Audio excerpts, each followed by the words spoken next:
Bonjour à tous et bienvenue sur Savoir FM, Savoir Média 91.7 depuis la zone universitaire de Kabbalah. Bienvenue aux informations présentées par Diakari Dambélé.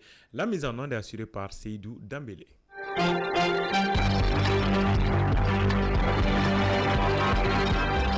Au sommaire.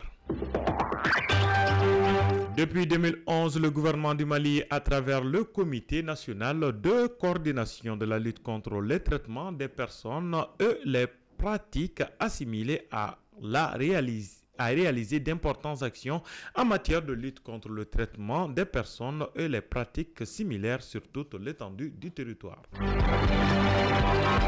Le ministère de l'Artisanat et de la Culture, de l'Industrie et du Tourisme a organisé une cérémonie d'hommage aux acteurs de ces secteurs primaires en 2023 et en 2022 et 2023.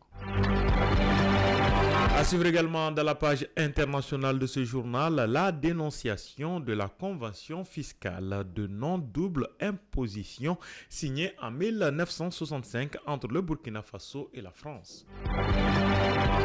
C'est tout pour les titres de ce journal. Dans un instant, le développement complet.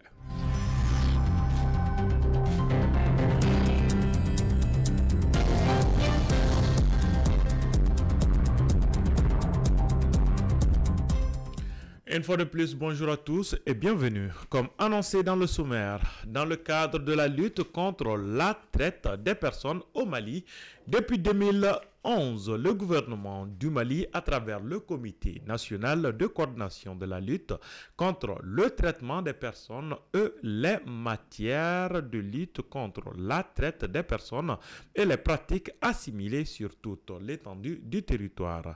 Ces actions ont touché tous les axes de la lutte contre la traite des personnes, à savoir la prévention, la protection, la poursuite et le partenariat.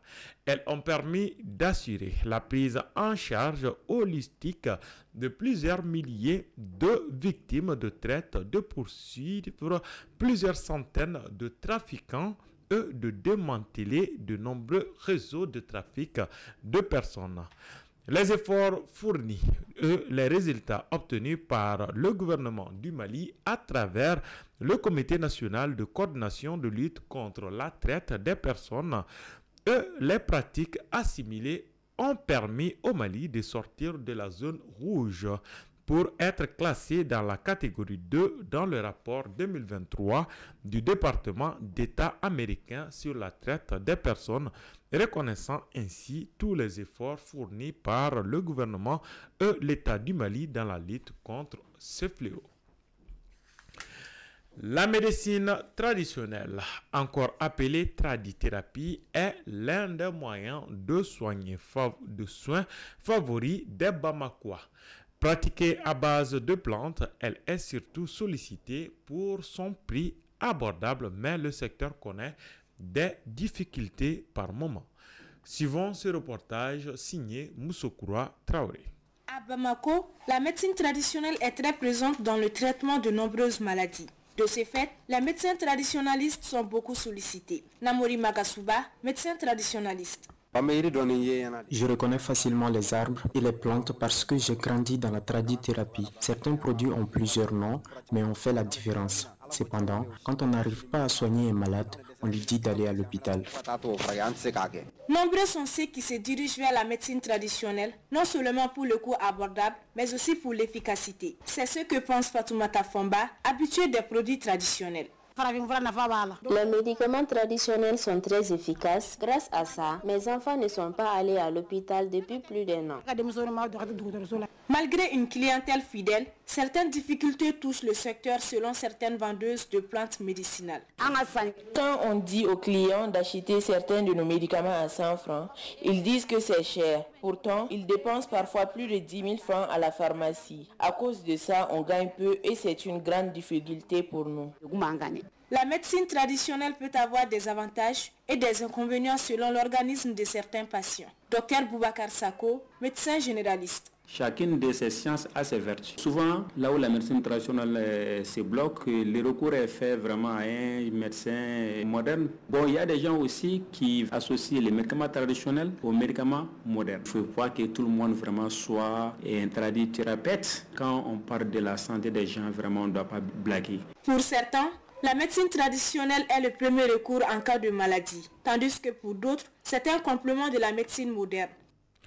L'art et la culture, hommage aux hommes et femmes primés entre 2022 et 2023.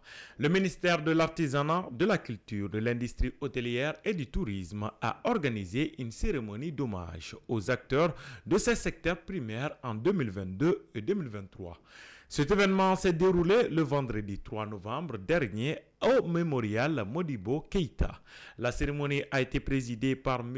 Andogoli Guindo, ministre de l'Artisanat, de la Culture, de l'Industrie hôtelière et du Tourisme, permettant au ministre de l'Artisanat, de la Culture, de l'Industrie hôtelière et du Tourisme de rendre un vibrant hommage aux différents acteurs de la culture malienne qui ont honorer le pays à travers différents prix remportés courant 2022 et 2023 au Mali et en dehors du pays. Tel était l'objectif principal de la cérémonie organisée par le département au mémorial Modibo Keïta à Bamako. Au cours de cet événement, une cinquantaine de trophées remportés dans différents domaines de la culture au Mali et dans le monde par les acteurs culturels et artistiques maliens ont été présentés au ministre de l'Artisanat, de la Culture, de l'Industrie hôtelière et du Tourisme, M. Andogoli Guindo. Il joue un rôle important dans la mise en œuvre, le suivi et l'examen du programme ainsi que dans la responsabilité des pouvoirs publics. Avec un engagement politique et des ressources adéquates, les jeunes ont le potentiel de transformer le monde le plus efficacement possible en un monde meilleur pour tous. Que pensent les Maliens sur cet élément de réponse en ce micro-trottoir signé Awa Koulibaly? Qu'est-ce qui nous a menés ici? C'est qu'on demande aux jeunes, il faut se former, il faut s'instruire. Parlons-en, l'école malienne aujourd'hui, c'est de dire aux jeunes de s'instruire tant bien que mal, d'essayer au maximum de bien s'instruire et de pouvoir prendre en main leur destin. Mais n'empêche, c'est de dire aux jeunes de se mobiliser. Ce changement, c'est pour la jeunesse. Je ne fais pas l'apologie d'une quelconque révolution, mais il va falloir qu'à un certain moment donné, que cette jeunesse se regarde et se dise, il est temps de se lever et de travailler pour nous-mêmes. Dans un pays, le rôle des jeunes est indispensable. On ne peut parler de pays sans mentionner la jeunesse, car le futur du pays appartient à ces jeunes.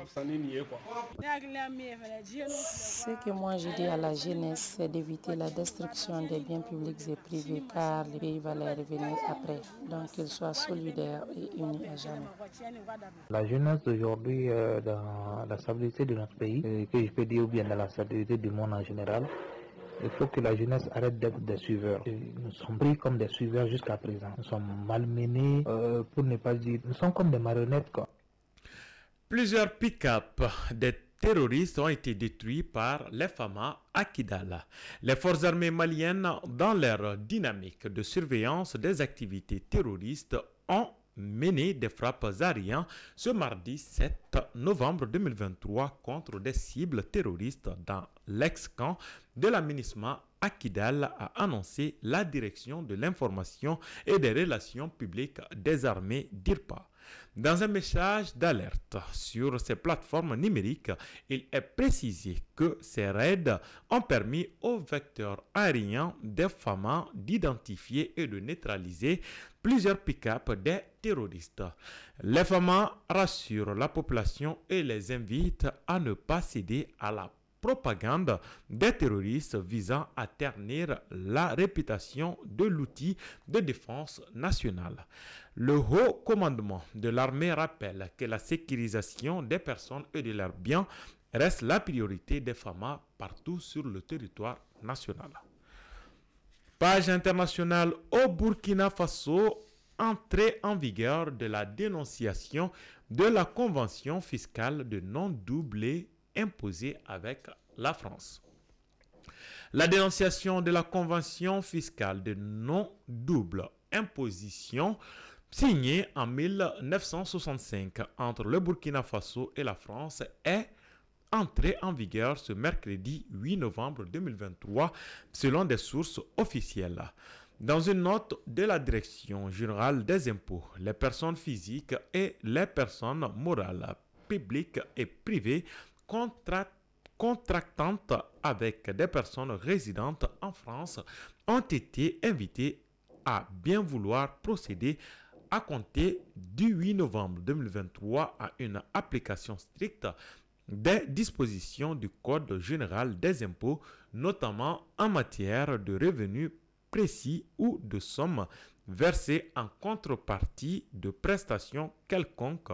La note précise que par personne résidant en France, il faut entendre toute personne physique ou morale qui y est fiscalement domiciliée et ne disposant pas d'un établissement stable au Burkina Faso.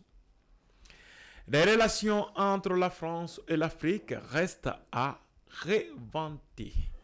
Une volonté de changement affichée, mais des actions souvent illisibles, voire inadaptées. La France peine à réinventer ses relations avec l'Afrique à l'ère où le continent est courtisé par de nombreuses autres puissances jugées des partenaires et des experts. Depuis sa première élection en 2017, le président Emmanuel Macron a tenté de prendre un nouveau cap en Afrique, annoncé dans le discours de Ouagadougou l'année de son arrivée au pouvoir, puis réitéré en février 2023 pour mettre fin aux relations asymétriques et paternalistes avec le continent. Page sport.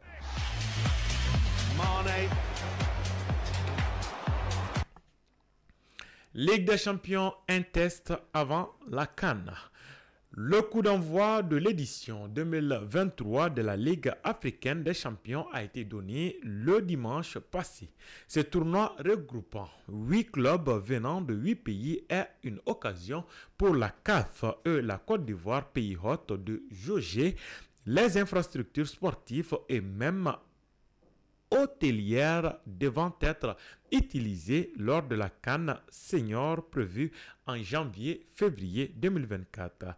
À cette troisième édition de la plus importante compétition des clubs féminines d'Afrique, 8 prenant part, parmi lesquels 2 anciens vainqueurs, à savoir Asfar du Maroc et Mamelodi Stadium d'Afrique du Sud. Club champion du Mali, l'AS Mandé connaît sa deuxième participation en 3 éditions du tournoi que la Côte d'Ivoire arbitre pour la première fois dans les villes de Korogo et San Pedro. La météo avant de boucler ce journal, il fait actuellement 28 degrés Celsius. Le maximum attendu pour le reste de la journée est de 36 degrés. Le soleil se couchera sur Bamako et ses environs à 18h02. Ceci met fin à ce journal qui vous a été présenté par Djakaridja Dambélé. La mise en onde était assurée par Seydou Dambélé. Merci à vous de l'avoir suivi et bonne suite de programme sur le groupe Savoir Média.